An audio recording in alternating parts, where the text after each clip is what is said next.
Kepada Allah yang dari kami kepada kita semua, Tuhan Islam, kesehatan sehingga kita dapat berkumpul dalam majelis ilmu seperti biasa di dari Kamis ya, pengajian rutin Masjid Nurul dengan Iska. Salawat dan salam semoga terserahkan kepada junjungan kita Nabi Muhammad SAW. Allahumma sholli alaihi. Pada kesempatan kali ini kita akan mendengarkan tausiah dari Ustaz Abu Basma di Betawi dengan tema buah dari kesalihan seorang hamba. Dan semoga melalui pengajian ini menjadi sarana untuk menambah ilmu, iman dan untuk adalah hubungan di dalam kita semua. Mungkin sebagai mengantar sedikit memperkenalkan ya. Kita belum pernah kenal ya Pak Ustadz ya. Jadi saya mencoba untuk cari tahu dari kita lihat ini. Mudah-mudahan ya. Jadi beliau ini dikenal sebagai penasihat Ma'had Khadijah Ibnul Mukminin Hafizul Quran. Fokusnya adalah pendidikan berbasis manhaj salaf. Kemudian beliau juga rutin mengisi kajian umum bulanan disiarkan melalui Masjid Al-Barokah. Kemudian jadi mengajar juga dalam kajian terus di Masjid Al-Buddha Bekasi. Bidang kajian meliputi tauhid, adab, ilmu syar'i serta materi tematik seperti keutamaan ilmu syar'i. Baik, tanpa menunggu lagi pada Al-Ustaz seperti ini.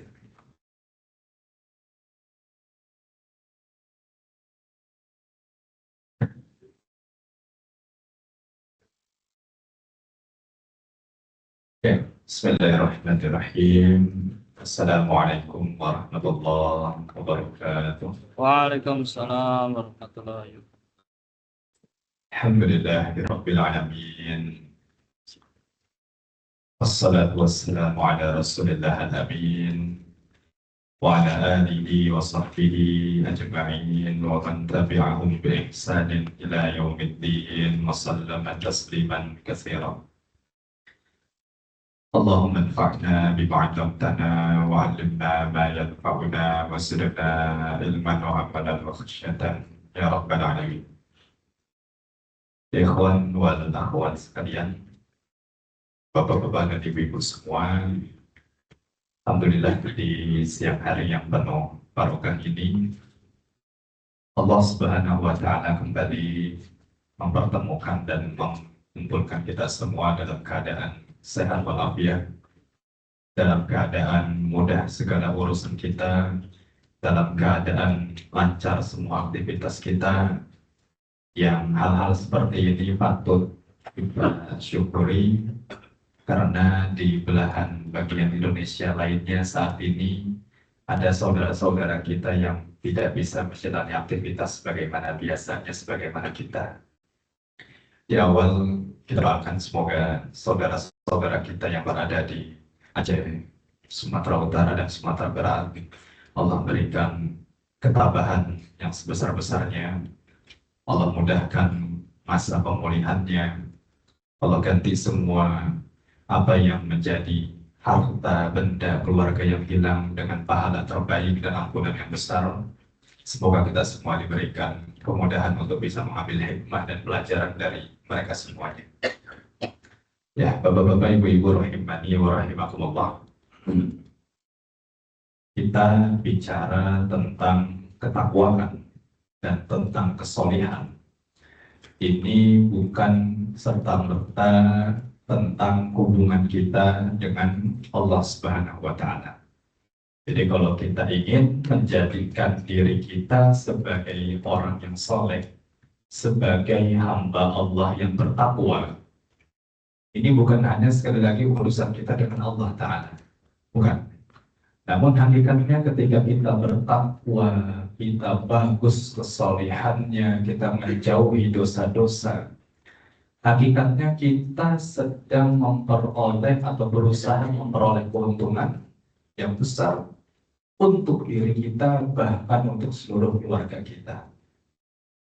Islam itu memandang dan Islam mengarahkan kita bahwa ketika ada suatu masalah di berbagai urusan, sumbernya berangkat dari minimnya ketakwaan dan kesolehan yang ada di pelaku-pelaku tersebut. Dan sebaliknya ketika kita lihat ada seorang yang hidupnya lancar, mungkin bahagia dengan kesederhanaan dan segala urusan yang mudah, itu Islam mengarahkan kita bahwa mereka itu bisa memperoleh hal tersebut. Ini berangkat bukan dari kehebatan mereka, bukan dari kemampuan mereka, namun dari ketakwaan dan kesolehan yang mereka upayakan. Maka perlu bagi kita di sini mengetahui poin-poin yang merupakan buah hasil yang dapat kita peroleh dan kita rasakan kalau seandainya kita rutin mau menjaga ketakwaan dan kesolehan kita sebagai hamba Allah Subhanahu wa Ta'ala. Jadi takwa itu ada buahnya, kesolehan itu ada hasilnya. Yang mana hasilnya ini wallahi akan kita rasakan sangat bermanfaat. Bahkan nanti kita bahas manfaatnya itu bukan hanya untuk diri kita, namun juga untuk istri kita, untuk anak kita, bahkan orang tua kita, bahkan dalam Al-Quran nanti kita sebutkan sampai 7 turunan. Sampai 7 turunan. Nah, sebelum kita lanjut, kita bicara dulu, apa sih itu ketakwaan? Apa sih itu kesolehan? Para ulama mendefinisikan bahwa yang disebut dengan takwa, yang disebut dengan soleh, adalah imtisalu awamirillah wajtinabun nawahi. Yang disebut dengan takwa dan kesolehan adalah, kata para ulama, setiap kita dapat kesempatan buat ibadah, kita kerjakan. Itu ketakwaan. Jadi nggak kita tunda, nggak kita nanti-nanti, nggak kita tinggalkan, namun kita kerjakan. Setiap ada peluang kebaikan, kita kerjakan. Nah, disitulah benih-benih takwa kita tanamkan. Juga sebaliknya, definisi takwa adalah wajtinabun nawahi, serta setiap mendapati peluang maksiat yang terbuka lebar, baik maksiat yang kita dapati pada saat kita sedang ramai-ramai, atau na'udzubillah peluang maksiat yang kita dapati ketika kita sendirian, kemudian kita tolak maksiat tersebut, kita hindari maksiat tersebut, kita nggak lakukan maksiat tersebut.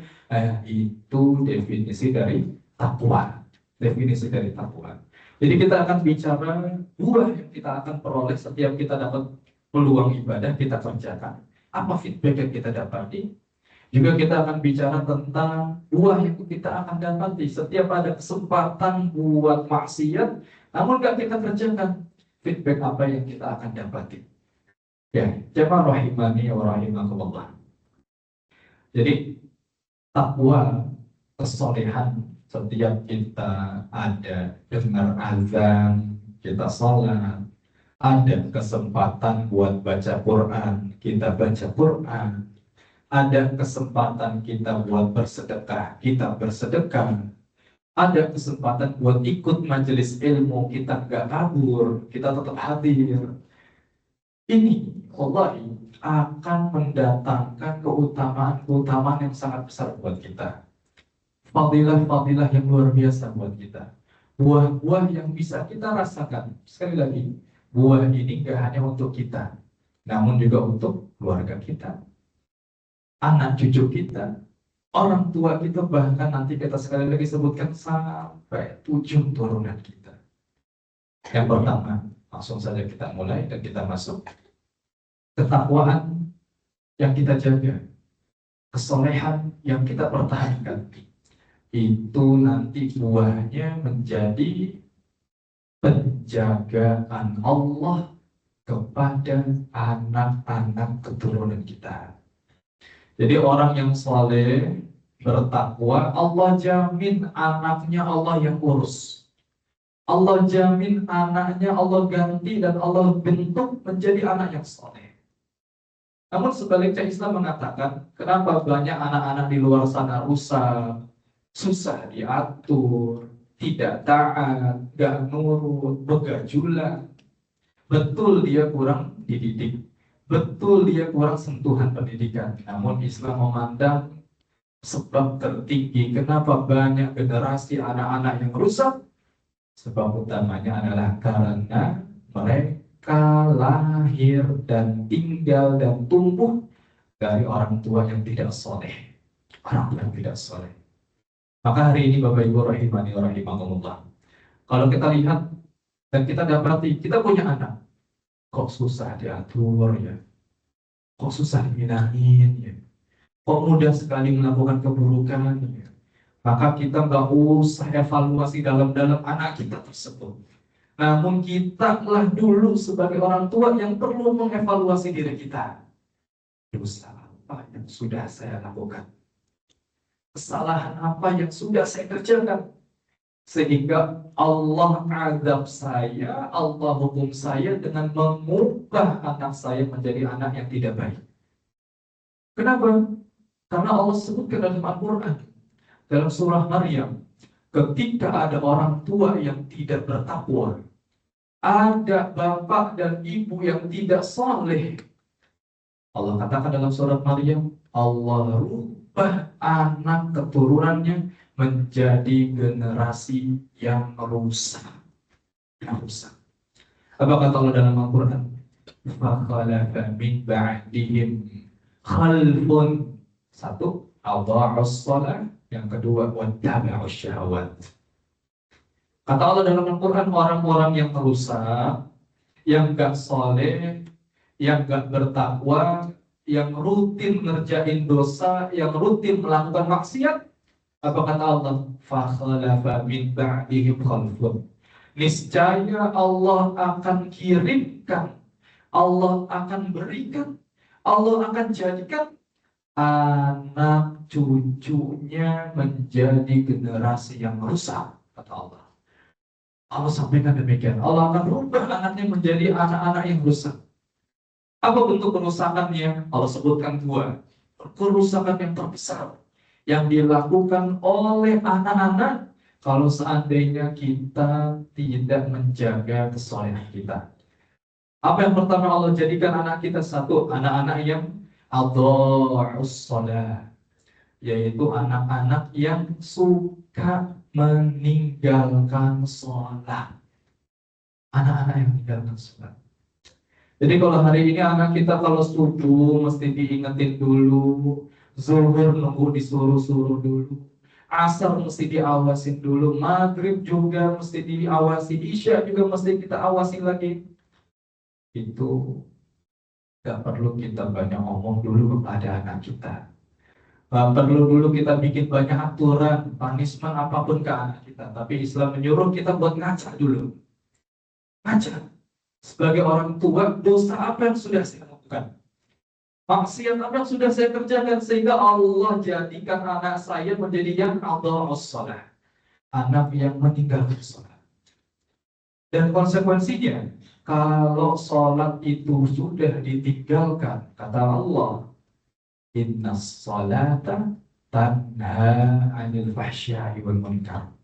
Kalau sholat sudah ditinggalkan, nanti puasanya juga pasti berantakan tuh anaknya. Pakaiannya juga pasti berantakan tuh anaknya. Perempuan gak nutup aurat, bahkan dibuka berlebihan. Mungkin juga nanti bergaul secara berlebihan anak-anaknya. Itu ketika udah gak sholat dia. Sholat aja enggak, apalagi baca Quran. Sholat aja enggak, apalagi dia bersedekah. Sholat aja enggak, gak tahu di luar ketika Ramadan puasa atau tidak. Ketika sholatnya rusak. Dan ini Allah kirimkan sebagai bentuk hukuman bagi orang tua yang rusak kesolehannya. Orang tua yang sering melanggar aturan Allah. Orang tua yang sering tidak mengerjakan perintah Allah Subhanahu wa Ta'ala. Maka sebaliknya, kalau kesolehan kita bagus, kalau ketakwaan kita bagus, kita bisa membentengi diri dari maksiat, dari dosa. Maka kebalikannya, niscaya Allah akan kirimkan dan Allah jadikan anak-anak kita menjadi anak yang suka dan rutin dan istiqomah mendirikan sholat. Maka mulai dari kita dulu. Jadi kita mendambakan kalau saya kerja di rumah anak tetap sholat. Kalau kita ingin ketika kita aktivitas anak di rumah, di sekolah, dimanapun tetap jaga sholatnya, kata Islam, rubah diri kita dulu menjadi orang yang saleh. Rubah diri kita dulu menjadi orang tua yang ini sudah otomatis. Kenapa? Karena soleh tidaknya anak itu bukan karena omongan kita sebagai orang tua. Soleh tidaknya anak kita itu bukan karena aturan kita sebagai orang tua. Tapi soleh tidaknya anak kita itu di antara poin utamanya adalah tergantung Allah mau tidak menggerakkan hati anak kita. Sementara hati itu anak-anak kita selalu berada di genggamannya Allah Subhanahu wa taala. Allah yang membolak-balikkan. Allah nanti merubah menjadi baik. Allah bikin condong kepada keburukan, itu Allah yang merubah semuanya. Nah, agar Allah berikan anak kita hati yang condong kepada kebaikan, maka kita sebagai orang tua yang harus mau apa? Menjaga diri kita sebagai orang tua dari berbagai macam dosa dan maksiat. Maka bapak-bapak, ibu-ibu rahimani rahimakumullah, di zaman salaf ada seorang ulama yaitu Imam Az-Zuhri rahimahullah ta'ala. Beliau pernah bergumam dalam hatinya. Beliau pernah berbicara sendiri untuk dirinya sendiri. Apa kata beliau? Ketahuilah diriku, kata beliau, kalau seandainya kamu melakukan ibadah, tujuannya itu bukan untuk kebaikan dirimu saja. Namun jika kamu melakukan ibadah, itu kebaikannya juga Allah limpahkan dan berikan kepada anak-anakmu. Jadi beliau itu selalu niat dalam hati, kalau saya sholat, mudah-mudahan Allah merubah anak-anak saya. Kalau saya sedekah, semoga dengan ini Allah rubah anak-anak saya. Dengan saya baca Quran, semoga dengan ini Allah rubah anak-anak saya. Nah, maka pasang dalam diri kita niat seperti itu. Itu kalau kita ibadah, jangan cuma sekedar melaksanakan kewajiban. Namun pasang dalam diri kita, mudah-mudahan dengan ibadah yang kita kerjakan, Allah menjaga anak kita dan mengubah anak kita menjadi anak-anak yang saleh.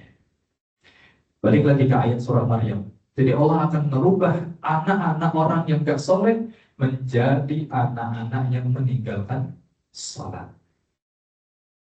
Karakter yang kedua dari orang yang dia tidak bertakwa, yang dia tidak soleh, namun Allah kirim anak yang rusak. Karakter kedua anak yang rusak itu kata Allah, wattaba'usyahawat. Yaitu Allah akan bentuk, Allah kirim, Allah jadikan anak-anaknya dia, na'udzubillah, menjadi anak-anak yang suka mengikuti hawa nafsu. Suka mengikuti apa? Hawa nafsu. Jadi kalau hawa nafsu mudah dia ikuti selalu, maka pantas nanti akan diikuti oleh keburukan-keburukan berikutnya. Dia akan mudah tercebur ke dalam narkoba. Dia akan mudah tercebur dalam pergaulan bebas. Dia akan mudah terjatuh pada perbuatan na'udzubillah perzinaan. Dia mudah mencuri, dia mudah membegal, dia mudah korupsi, apapun. Itu kalau sudah apa? Wattaba'u syahwat. Sudah mengikuti hawa nafsu. Maka Bapak Ibu rahimani rahimakumullah, kalau kita dapati hari ini anak kita kok mudah sekali ya melakukan keburukan. Kok kayak nggak ada remnya ketika ada maksiat. Kok ketika ada keburukan dia nggak bisa pilih-pilih ya. Nah, maka kita selain memberikan pendampingan, arahan, kita nggak boleh selalu fokus ngomong terus kepada anak kita. Namun kita sebagai orang tua diarahkan oleh Islam untuk banyak berkaca terlebih dahulu. dosa apa yang rutin kita kerjakan, kesalahan apa yang rutin kita kerjakan. Mungkin dalam transaksi kita ada hal-hal yang mungkin tidak disesuaikan dengan syariat. Mungkin dalam berperilaku sehari kita kurang ada batasan dengan lawan jenis misalnya. Mungkin dalam hal-hal sehari-hari ada dosa-dosa yang sembunyi kita lakukan. Nah, mungkin karena sebab itulah Allah beri pengingat kepada kita, beri peringatan kepada kita dengan cara Allah rubah anak-anak kita menjadi anak yang wattabi'u syahwat, mengikuti hawa nafsu. Oleh karena itu, buah yang pertama ini penting. Kalau kita bertakwa, kalau kita menjadi hamba Allah yang soleh, satu buahnya apa? Allah akan bentuk dan kirimkan dan jadikan anak-anak kita menjadi anak-anak yang soleh dan solehah. Anak-anak yang mudah diatur, anak-anak yang taat. Karena gini Pak Bu, kita itu waktu dengan anak sangat terbatas, sangat terbatas. Paling hanya pagi sebelum kita berangkat atau sebelum mereka berangkat, dan juga malam hari setelah kita pulang dan mereka juga ada di rumah, atau hari libur. Selebihnya apa? Kita di kantor, kita bekerja, anak kita di sekolah. Nah itu kalau bukan Allah yang membantu mengawasi mereka, niscaya anak-anak kita akan berjalan mungkin di atas jalan yang salah. Karena pemantauan kita, pengawasan kita tuh nggak 24 jam setiap hari sama mereka. Kita nggak tahu kan apa yang dia lakukan di sekolahnya. Kita nggak tahu kan apa yang dia lakukan di rumahnya.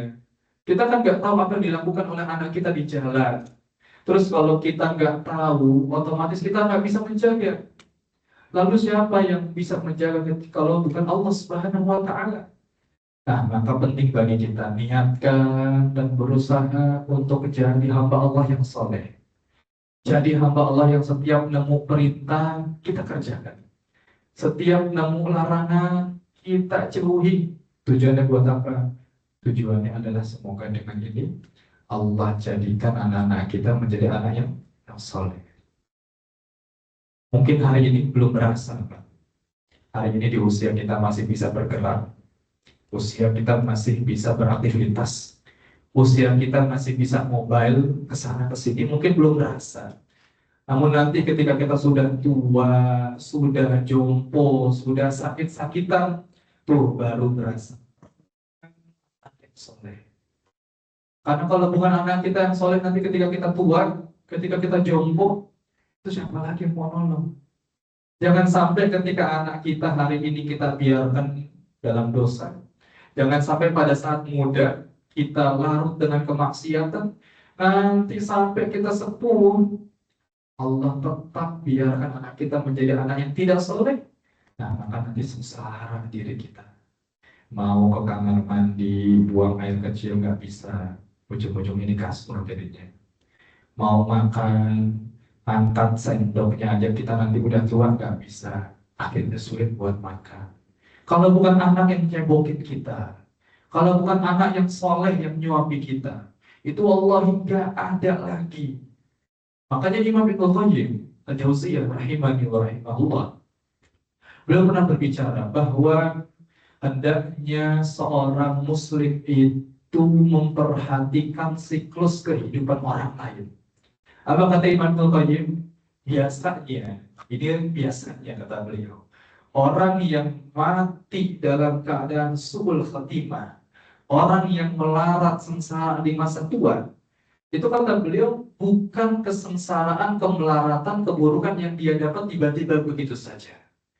Kata Ibnu Qayyim, melaratnya orang, susahnya orang, sengsaranya orang ketika masa tua, itu kata beliau dampak dari maksiat yang dia lakukan di saat dia masih muda, di saat dia masih sehat, di saat dia masih prima, lagi gagah-gagahnya dia mungkin selingkuh, lagi gagah-gagahnya mungkin dia zina, mungkin lagi gagah-gagahnya dia nggak sholat. Nah, maka bisa jadi Allah nggak hukum dia pada saat dia masih muda. Pada saat masih kuat, Allah nggak mungkin, dia bisa saja Allah nggak langsung hukum. Namun hukuman tersebut Allah kumpulkan, Allah akumulasi, nanti baru dikasih sekaligus ketika orang tersebut sudah tua. Maka hati-hati, Pak. Jangan terperdaya dengan kita yang masih kuat hari ini. Jangan biarkan anak kita cuek di luar begitu saja, kita nggak pedulikan kesolehan dia seperti apa. Bentuk dari sekarang. Bentuk dari sekarang. Kenapa? Karena dampak buruknya nanti kita dapati di masa tua tergantung dari upaya yang kita lakukan hari ini. Tergantung dari upaya yang kita lakukan hari ini. Maka pikir jauh ke masa depan. Jangan hanya kita pensiun, pikirnya untuk hidup tenang, untuk hidup kita tanpa beban, purna tugas. Pikirkan juga bagaimana kondisi kita hari itu dan bagaimana kondisi anak-anak kita saat itu. Kalau bukan anak yang soleh, kalau bukan anak-anak yang bertakwa, tentu anak-anak tersebut tidak akan memberikan perhatian lebih kepada kita. Maka ini yang pertama, penting bagi kita untuk menjaga kesolehan kita, ketakwaan kita sebagai hamba Allah, karena dengan ini Allah akan kirimkan kita anak-anak yang soleh dan bertakwa. Ujung-ujungnya manfaat buat kita. Yang kedua, jamaah rahimani rahimahullah, buah dari ketakwaan, buah dari kesolehan yang akan kita peroleh kalau itu kita pertahankan semasa kita hidup adalah apa? Adalah kebaikan tersebut bukan hanya untuk diri kita nanti, bukan hanya untuk anak kita. Perhatikan, bahkan kesolehan kita bisa menjadi dampak baik, penjagaan bagi generasi kita sampai 7 turunan. Sampai 7 turunan. Kita itu setiap Jumat biasanya rutin baca surat Al-Kahfi. Malam Jumat atau pada Jumatnya. Di surat Al-Kahfi, Allah Subhanahu wa Ta'ala itu memberikan contoh real kepada kita tentang hasil buah kesolehan. Di mana letak contoh tersebut? Letaknya di ayat ketika Allah mengisahkan kisah Nabi Musa dan Khidir yang sedang melakukan perjalanan. Jadi waktu itu Musa dan Khidir menempuh safar, menempuh perjalanan yang panjang. Di situ banyak peristiwa-peristiwa yang terjadi. Di antara peristiwa yang dialami oleh Nabi Musa dan Khidir ketika berkelana, ketika sedang safar, di Al-Kahfi disebutkan, wa ammal jidaru fakana li ghulamaini yatimaini wa kana tahtahu kanzul lahuma wa kana abuhuma salihah. Apa kata Allah dalam Al-Quran?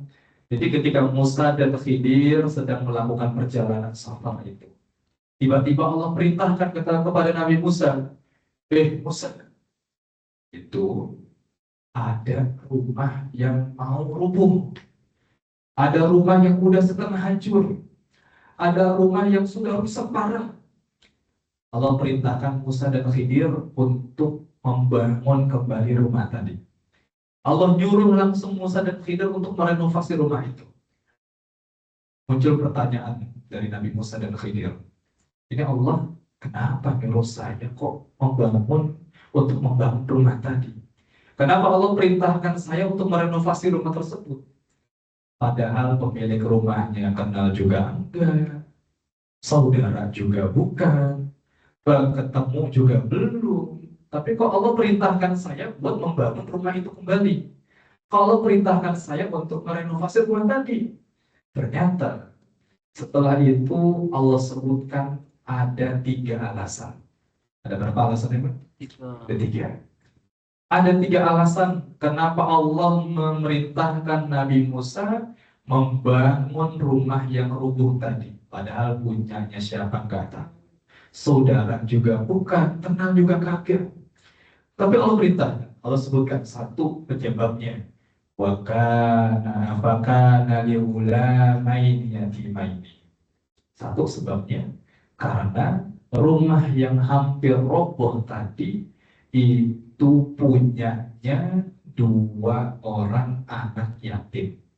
Punyanya siapa nih? Yatim. 2 orang anak yatim. Jadi dia udah gak punya keluarga lagi, udah gak punya bapak lagi. Nah, maka Karena yang rumah tersebut punya dari dua anak yatim yang nggak punya siapa-siapa. Allah kirimkan pertolongan tersebut melalui Nabi Musa dan Nabi Khidir. Belum lagi kita sudah mengetahui kemuliaan anak yatim itu luar biasa. Dalam sebuah hadis, Nabi Shallallahu Alaihi Wasallam pernah bersabda, "Ana wa kafilul yatim kahakada." Kata Nabi, saya dengan orang yang mau mengurus, memuliakan anak yatim, kata Nabi, kahakada. Seperti ini, kata Nabi. Seperti jari telunjuk dan jari tengahnya. Dempet nanti di surga, nempel posisinya sama Nabi Shallallahu Alaihi Wasallam. Nah, maka sebabnya itu yang pertama. Jadi kenapa Allah perintahkan Nabi Musa? Karena rumah tadi milik dua orang anak yatim. Namun bukan ini alasan utamanya. Bukan ini alasan utama kenapa Allah perintahkan. Baik, kita lanjut alasan kedua. Kenapa Allah perintahkan Nabi Musa untuk membangun rumah tadi yang mau roboh?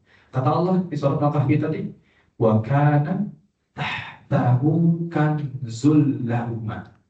Kata Allah, karena di bawah rumah tersebut alasannya ada kanzun, ada harta yang sengaja ditabung dan disimpan oleh bapaknya dulu untuk dipergunakan oleh anak-anaknya nanti, untuk pendidikannya, untuk makannya, untuk pakaiannya. Zaman dulu kan nggak ada bank buat nyimpan duit, maka ya nyimpannya di bawah tanah.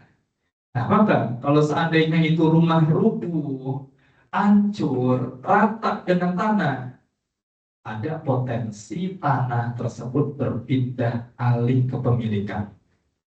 Ketika berpindah alih kepemilikan, otomatis sama harta yang dibawanya juga pindah tangan ke orang lain. Zaman dulu mah belum ada surat tanah, maka dia datang aja, bikin aja. Nah, maka ini Allah khawatir kalau seandainya rumah ini hancur, rata dengan tanah, tidak direnovasi, harta yang sudah disediakan, disimpan oleh bapaknya, itu nanti bisa berpindah tangan. Alhasil anaknya ini nanti akan hidup dalam kesulitan. Ini alasan kedua. Namun lagi-lagi bukan ini alasan utamanya. Satu, anak yatim. Yang kedua, ada harta di bawah rumahnya. Bukan ini alasan utamanya. Bapaknya soleh. Tapi alasan ketiganya, nah ini alasan yang utama, yang menjadi sebab utama Allah perintahkan Nabi Musa dan Khidir untuk membangun rumah kembali yang tadi padahal nggak tahu punya siapa. Apa kata Allah alasan utamanya? Kata Allah, wa kana abuhuma sholihah. Kata Allah apa? Alasan utamanya karena dua orang anak yatim tadi, dia punya bapak yang dulu sebagai bapak yang soleh. Sebab utamanya itu. Jadi karena bapaknya itu soleh, sehingga Allah jaga anak keturunannya meskipun bapaknya sudah wafat. Dan yang sangat luar biasa di Bapak Ibu. Ketika kita baca tafsir, di antaranya tafsir Imam Ibnu Katsir misalnya. Imam Ibnu Katsir membawakan asar, membawakan riwayat tentang tafsiran wa kana abuhuma sholihah. Beliau mengatakan bahwa makna bapak di sini adalah al-abus sab'u.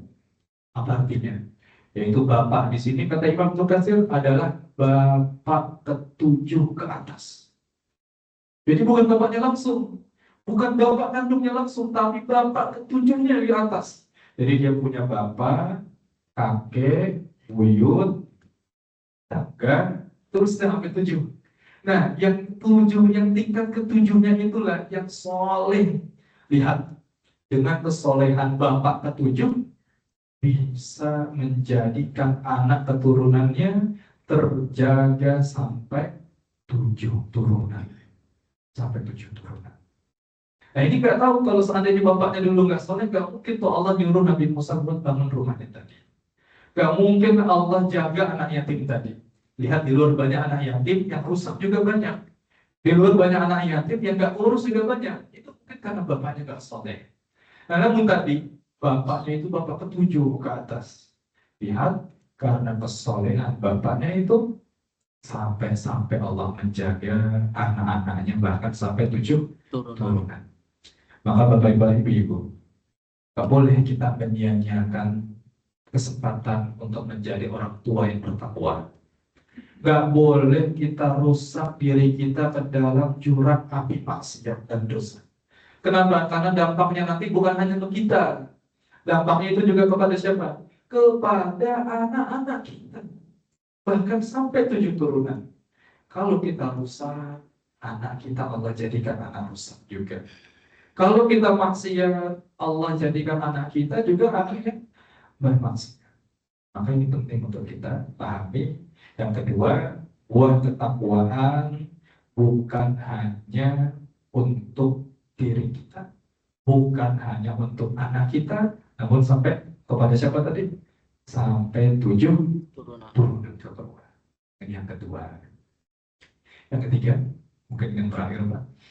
Buah ketakwaan yang akan kita peroleh kalau kita mau menjadi hamba Allah yang saleh.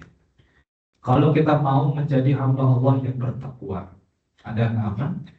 Kebaikan kita itu bisa berdampak baik juga untuk kedua orang tua kita. Untuk siapa? Kedua orang tua kita. Kita itu lahir gak bisa milih siapa orang tua kita. Kita nggak bisa milih siapa orang tua kita. Kita nggak bisa milih mau keluar dari rahim ibu siapa dan bapak siapa. Kita nggak bisa milih. Sehingga apa? Mungkin dalam kehidupan takdir kita beda-beda. Ada di antara kita yang lahir dari orang tua yang soleh, yang selalu membimbing kita, itu alhamdulillah. Namun ada juga kita yang lahir dari orang tua yang jauh dari agama, yang dia nggak sholat, yang dia mungkin masih jauh dari ketaatan. Mungkin orang tua kita baca Quran saja belum bisa. Mungkin orang tua kita jatuh pada perbuatan-perbuatan klinik kesyirikan misalnya. Misalnya demikian. Namun namanya seorang anak yang baik, yang berbakti, tentu punya keinginan besar dalam kehidupannya. Yaitu agar bagaimana kita sebagai anak tidak hanya berkumpul dengan orang tua di dunia saja. Anak yang baik adalah anak yang tetap pengen ngumpul bareng bercengkrama dengan bapak ibunya ketika nanti sampai di akhirat, yaitu di surga. Nah, maka kalau kita bertakwa, kalau kita soleh, kita jauhi api maksiat dan keburukan. Yang ketiga adalah kebaikan kita itu bisa menjadi tambahan kebaikan, penolong dan syafaat bagi orang tua kita yang kalau semasa hidupnya jauh dari agama. Jauh dari agama. Dalam sebuah hadis, Nabi SAW pernah menceritakan kisah penghuni neraka yang kaget. Kisah penghuni neraka yang kaget, itu juga kisah penghuni surga yang tiba-tiba dapat kenaikan pangkat. Mereka kaget. Dalam sebuah hadis, Nabi SAW bersabda, Inna fil jannah la yurfa'u darajatal abdas salih yawmal qiyamah. Di hari kiamat nanti, ada seseorang yang kata Rasulullah, dia terheran-heran, kenapa kok dia menerima pengangkatan derajat di surga. Surganya tadinya emperan, kok tiba-tiba Allah kirim SK, masuk ke Quran. Yang VVIP lah bagusan. Dia padahal sadar dulu saya sholat aja belentak-belentok. Kok baca Quran saya juga belum bisa. Sedekah Jumatan setiap seminggu sekali cuma 2.000 misalnya. Tapi kok Allah angkat derajat saya, dia bingung. Ada juga kata Nabi SAW, ada orang yang dia asalnya dari neraka, kok tiba-tiba Allah bebaskan hukuman tersebut dan mempersilahkan masuk ke surga. Dia bingung, padahal dulu saya ketika hidup banyak dosa, banyak melakukan maksiat, banyak tidak melaksanakan perintah, kok tiba-tiba saya dibebaskan dari neraka. Sehingga mereka bertanya, Anna lihadi, ya Allah, beneran ini buat saya. Ya Allah, beneran ini terjadi pada diri saya. Sampai dia nggak percaya. Apa kata Nabi? Kata Allah, betul ini buat kamu. Kenapa sebabnya? Kata Nabi, bistighfari wala dikalaka. Kata Nabi, sebabnya karena dulu meskipun kamu buruk, meskipun kamu ahlul maksiat, di belakang kamu ada anak kamu yang menjadi anak yang soleh. Sehingga mereka beribadah, mereka bertakwa, mereka mengerjakan amal soleh, mereka beristighfar. Pahala ibadahnya tersebut menjadi barokah buat kamu, kata Allah. Sehingga kamu diselamatkan oleh anak kamu itu yang soleh. Nah, maka bapak-bapak ibu-ibu sekalian, yang kalau kita tahu semasa hidup, kita punya orang tua yang jauh dari agama. Yang dulu bapak ibu kita mungkin gak sholat. Mungkin bapak ibu kita di kampung belum bisa baca Quran. Dulu bapak ibu kita mungkin gak pernah nutup aurat. Mungkin dulu bapak ibu kita jadi orang yang dekat dengan klinik dan kesyirikan. Namun harapan kita semua sama, pengen kumpul bareng di surga. Gimana caranya? Yang ketiga ini adalah jadilah kita sebagai hamba Allah yang saleh, yang bertakwa. Karena kalau kita bertakwa hari ini, Allah akan angkat derajat orang tua kita di akhirat kelak. Yang sudah di surga, Allah kumpulkan surganya bareng sama kita lebih tinggi.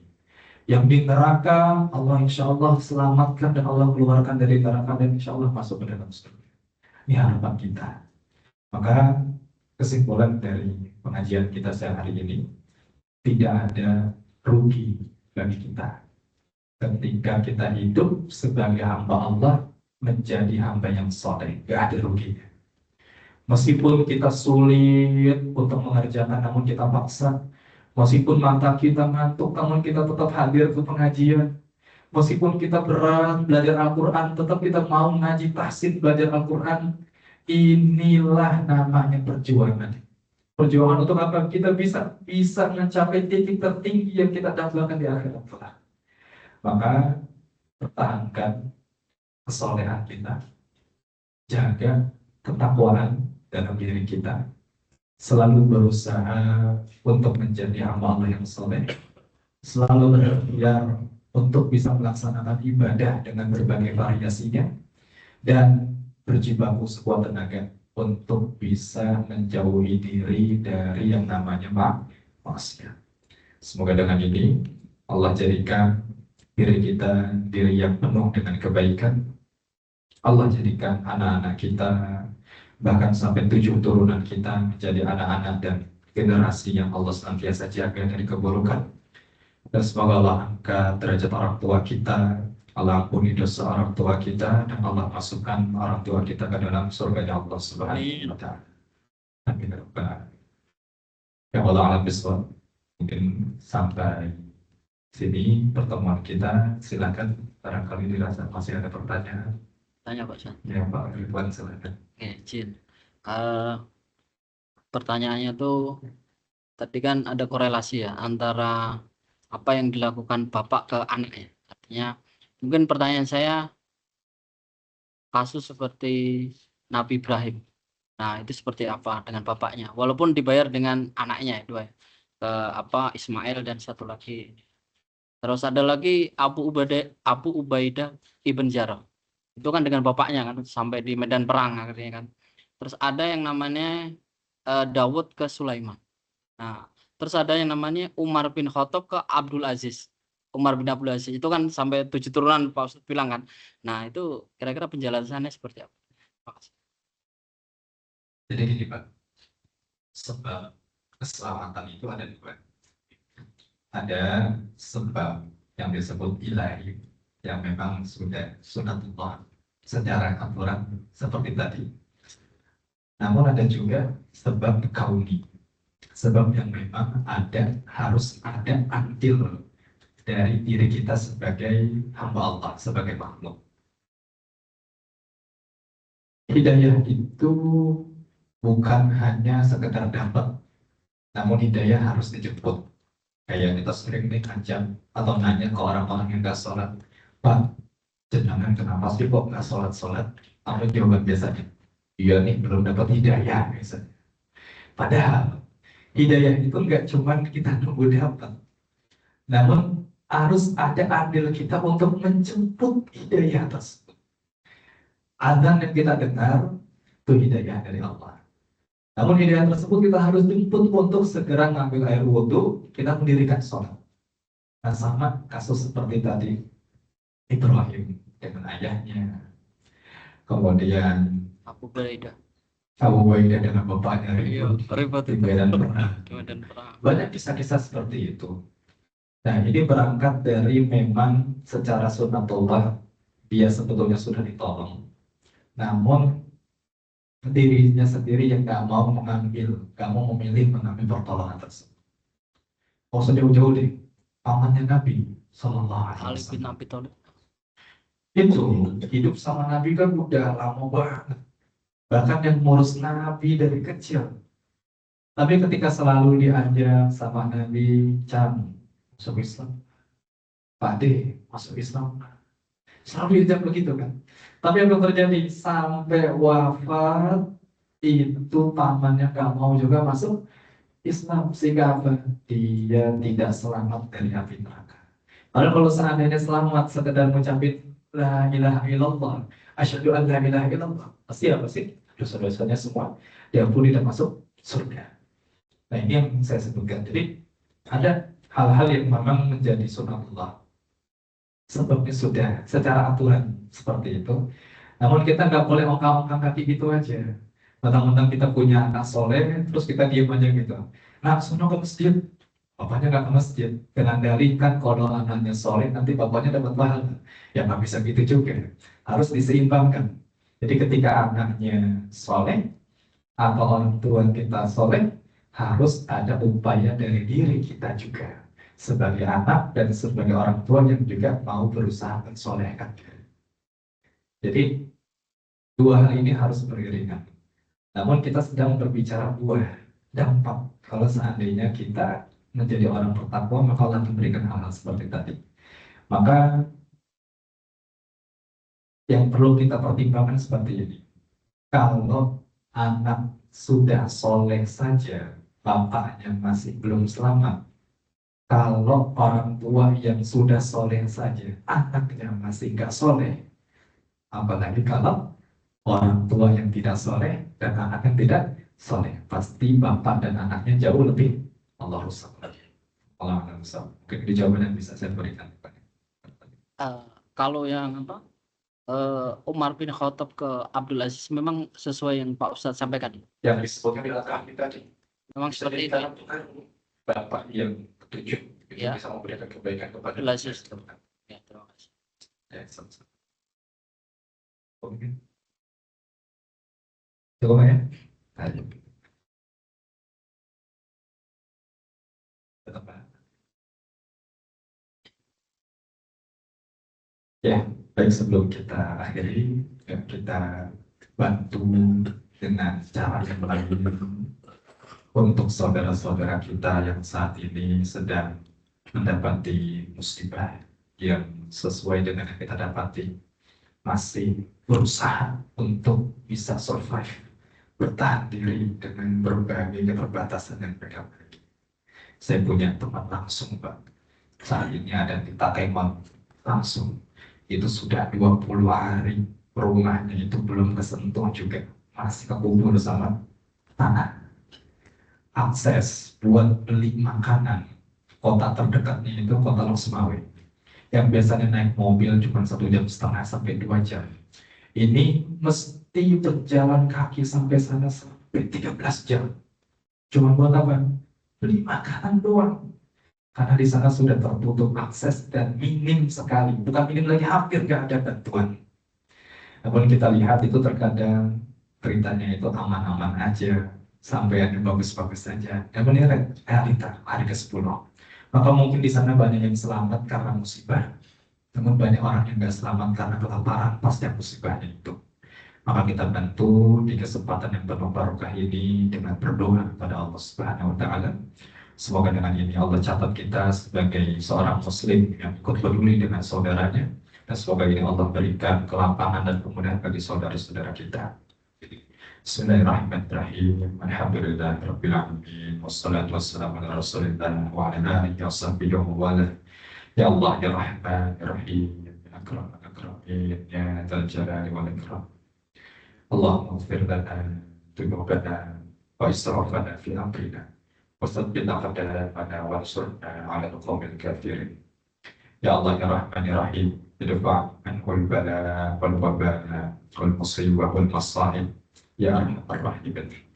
Ya Allah ya Rabb kami, saat ini kami memiliki saudara-saudara yang berada di belah barat dari Indonesia, saudara-saudara kami yang ada di Aceh, saudara-saudara kami yang ada di Sumatera Utara, saudara-saudara kami yang ada di Sumatera Barat.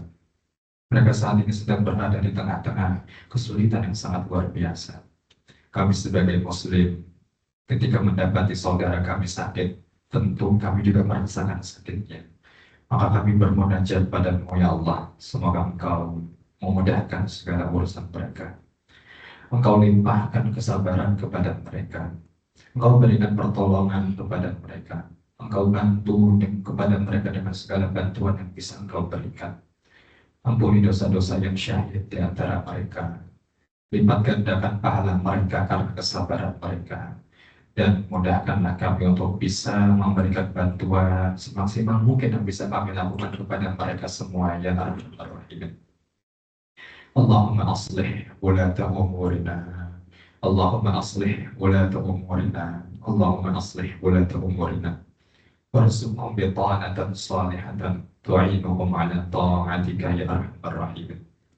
Ya Allah ya Rabb kami, perbaikilah seluruh pemangku urusan kami di negeri ini.